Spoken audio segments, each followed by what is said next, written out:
ఎల్లారెడ్డిపేటలో ఈ నెల 6వ తేదీన జరిగే యువ ఆత్మీయ సమ్మేళన సభను విజయవంతం చేయాలని ముస్తాబాద్ మండల బీఆర్ఎస్వి మండల అధ్యక్షుడు ఎన్డి నవాజ్ అన్నారు. రాజన్న సిరిసిల్ల జిల్లా ముస్తాబాద్ మండల కేంద్రంలోని తెలంగాణ తల్లి విగ్రహం వద్ద ఈ నెల 6న జరిగే యువ ఆత్మీయ సమ్మేళనం సభ పోస్టర్ను జిల్లా యువజన నాయకులు ఆవిష్కరించారు.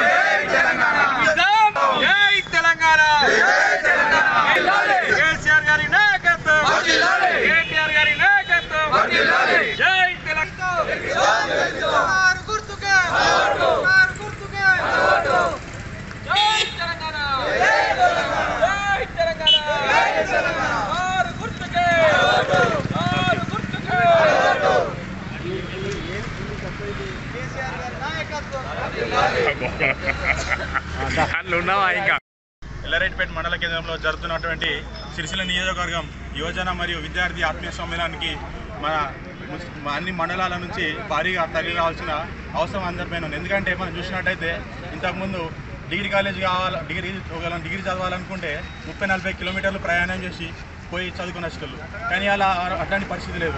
ఇలా ఎల్లారెడ్డిపేటలో చూసినట్టయితే డిగ్రీ కాలేజ్ ఉన్నది, గమ్రపేటలో చూసినట్టయితే డిగ్రీ కాలేజ్ ఉన్నది, ముస్తాబాద్ మండల కేంద్రంలో కూడా రాబోయే విద్యా సంవత్సరంలో డిగ్రీ కాలేజ్ ప్రారంభమవుతున్నది. అంటే ఎక్కడికక్కడ విద్యార్థులకు కానీ యువకులకు కానీ ఎట్లాంటి ఇబ్బందులు లేకుండా, వాళ్ళకు ఏ సమస్య లేకుండా ఎక్కడికక్కడ వాళ్ళ సమస్యలన్నీ తీర్చిపోతాయి. అంటే తెలంగాణ రాకముందు ఇవన్నీ ఇబ్బందులు ఉంటున్నాయి, కానీ ఇలా తెలంగాణ రాష్ట్రం వచ్చినాక ఇబ్బందులు ఏమి లేవు. మనం చూసుకున్నట్టయితే తెలంగాణ రాష్ట్రం మొత్తం కలుపుకుంటే 2-3 మెడికల్ కాలేజ్ ఉంటున్నాయి, కానీ ఇలా జిల్లాకు ఒక మెడికల్ కాలేజ్ వచ్చిన పరిస్థితి. అంటే విద్యార్థులకు ఇంత యువకులకు ఇంత మేలు జరుగుతున్నది కాబట్టి ఖచ్చితంగా మనం అందరం బీఆర్ఎస్ పార్టీకి సపోర్ట్ చేయాల్సిన అవసరం తప్పగా ఉన్నది. కాబట్టి ఇవాళ 6వ తారీఖున ఎల్లారెడ్డిపేటలో జరగబోయే యువ విద్యార్థి ఆత్మీయ సమ్మేళనానికి తప్పకుండా భారీ ఎత్తున తరలి వచ్చి ఈ సభను విజయవంతం చేయాల్సిందిగా కోరుతున్నాను. జై తెలంగాణ, జై కేసీఆర్, జై కేటీఆర్. ఎల్లారెడ్డిపేటలో బీఆర్ఎస్ పార్టీ యువ ఆత్మీయ సమ్మేళనం కలది.